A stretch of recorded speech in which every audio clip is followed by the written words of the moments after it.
Hi, എൻ്റെ പേര് doctor Saneesh. അപ്പോൾ നമ്മൾ ഇവിടെ ഒബിസിറ്റി വീഡിയോ സീരീസിലെ അടുത്തൊരു വീഡിയോ ആയിട്ട് എത്തിയിരിക്കുകയാണ്.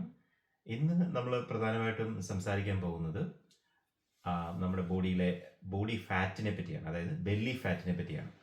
അപ്പോൾ പലപ്പോഴും ഞാൻ പേഷ്യൻസിനെ ക്ലിനിക്കിൽ കാണുമ്പോൾ അവർ പറയുന്ന പ്രധാനപ്പെട്ട ഒരു പ്രശ്നം, അവരുടെ വണ്ണം കുറയുന്നുണ്ട്, പക്ഷേ അവരുടെ ബെല്ലി ഫാറ്റ്, അതായത് വയറിലുള്ള കൊഴുപ്പിൻ്റെ അളവ് കുറയുന്നില്ല എന്ന് പറയാറുണ്ട്. ഇത് നമുക്ക് എല്ലാവർക്കും അറിയാവുന്ന പോലെ ഒരു കോമൺ ആയിട്ടുള്ള ഒരു കാര്യമാണ്. നമ്മുടെ ബോഡിയിൽ എക്സ്ട്രാ ആയിട്ടുണ്ടാകുന്ന എനർജി പല രീതിയിൽ സ്റ്റോർ ചെയ്യും. ചിലത് സ്കിന്നിൻ്റെ അടിയിലായിരിക്കും, പക്ഷേ മെജോറിറ്റി നമ്മുടെ വയറിനകത്തുള്ള ഇൻറ്റേർണൽ ഓർഗൻസിന് സറൗണ്ടിങ് ആയിട്ടായിരിക്കും മോസ്റ്റ് ഓഫ് ദ ഈ കൊഴുപ്പ് അടിഞ്ഞു കൂടുന്നത്.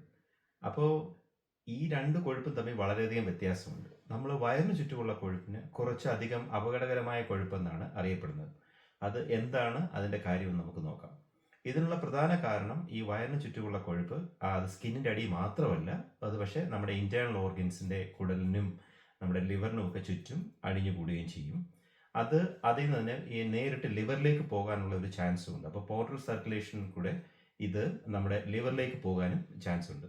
അപ്പോൾ അതുകൊണ്ട് ഈ ഒരു കൊഴുപ്പിനെ നമുക്ക് അത്ര ഒരു നിസ്സാരമായിട്ട് തള്ളിക്കളയാൻ സാധിക്കത്തില്ല. ഇത് നമ്മുടെ ബോഡിയിലെ മറ്റൊരു ഓർഗനായിട്ട് തന്നെ കണക്കാക്കേണ്ടി വരും. ഈ കൊഴുപ്പ് നമ്മുടെ ബോഡിയിലേക്ക് കുറേ അധികം ഹോർമോൺസുകൾ പ്രൊഡ്യൂസ് ചെയ്യാറുണ്ട്. അതേപോലെ തന്നെ ഈ കൊഴുപ്പ് ഇൻസുലിൻ്റെ പ്രവർത്തനത്തെ തടസ്സപ്പെടുത്താറുമുണ്ട്. അപ്പോൾ അത് ഇൻസുലിൻ റെസിസ്റ്റൻസ് കൂട്ടും. അപ്പോൾ ഈ കൊഴുപ്പ് ഉണ്ടാകാനുള്ള പ്രധാനപ്പെട്ട ഒരു കാരണമെന്ന് പറയുന്നത് നമ്മുടെ ഇന്നത്തെ ഒരു ജീവിതശൈലി തന്നെയാണ്. അപ്പം ഏറ്റവും കൂടുതൽ സ്ട്രെസ്സ് ഉള്ള ആൾക്കാർ, അല്ലെങ്കിൽ നല്ലപോലെ ആൾക്കാർ ഉറങ്ങാതിരുന്നാൽ, അതേപോലെ തന്നെ ആൽക്കഹോൾ കൂടുതൽ ഉപയോഗിക്കുന്ന ആൾക്കാർ, എക്സസൈസ് കുറവുള്ള ആൾക്കാർ, ഇങ്ങനെയുള്ളവരിലൊക്കെയാണ് ഈ കൊഴുപ്പ് കൂടുതലായിട്ട് അടിഞ്ഞു കൂടുന്നത്.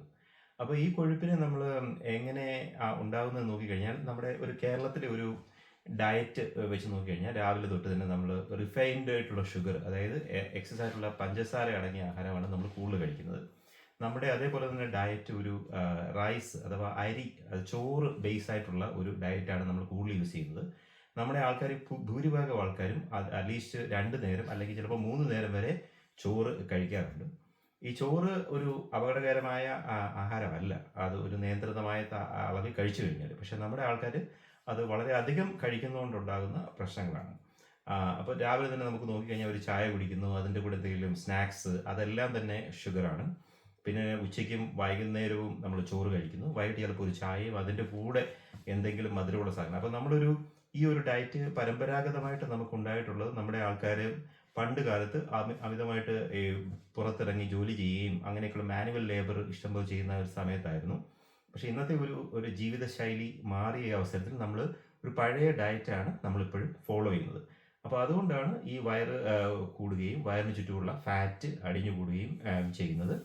ഈ അടിഞ്ഞു കൂടുന്നത് കൊണ്ട് അത് നമ്മുടെ ബോഡിയിലുള്ള ഈ സ്ട്രെസ്സിൻ്റെ അളവിനെ കൂട്ടും. അപ്പോൾ അത് സ്ട്രെസ്സ് നമുക്ക് ഫിസിക്കലിയും മെൻ്റലി ഉണ്ടാകുന്ന സ്ട്രെസ്സ്, ഉറക്കമില്ലായ്മ കൊണ്ടുള്ള സ്ട്രെസ്സ്, ഇതെല്ലാം തന്നെ വയറിന് ചുറ്റുമുള്ള ഫാറ്റിനെ അടിഞ്ഞു കൂടുന്നതിന് കാരണമാകും. അപ്പോൾ ഈ ഉണ്ടാകുന്ന എല്ലാം തന്നെ ഇൻസുലിൻ റെസിസ്റ്റൻസിന് കാരണമാകുകയും കാലക്രമേണ അത് ഡയബറ്റീസിലേക്ക് മാറുകയും ചെയ്യും.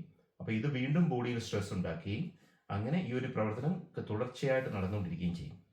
അപ്പോൾ ഇതിങ്ങനെ കുറേ അധികം കാലമായി കഴിഞ്ഞാൽ നമുക്ക് ഡയബറ്റീസ്, അതുപോലെയുള്ള ഹൈ ഷുഗർ, അതുപോലെ തന്നെ high cholesterol, high blood pressure, hyper tension, ഇതെല്ലാം ഉണ്ടാകാനുള്ള ചാൻസ് ഉണ്ട്. അപ്പോൾ ഇതിനെ നമുക്ക് എങ്ങനെ അഡ്രസ്സ് ചെയ്യാം, ഇതിനെ എങ്ങനെ നമുക്ക് കുറയ്ക്കാം, നമ്മുടെ കേരള ഡയറ്റ് നമ്മൾ ഫോളോ ചെയ്യുകയാണെങ്കിൽ തന്നെ അതിൽ എന്തൊക്കെ മാറ്റങ്ങൾ വരുത്താം, ഇതിനെപ്പറ്റി നമുക്ക് അടുത്ത വീഡിയോയിൽ സംസാരിക്കാം. താങ്ക്സ്.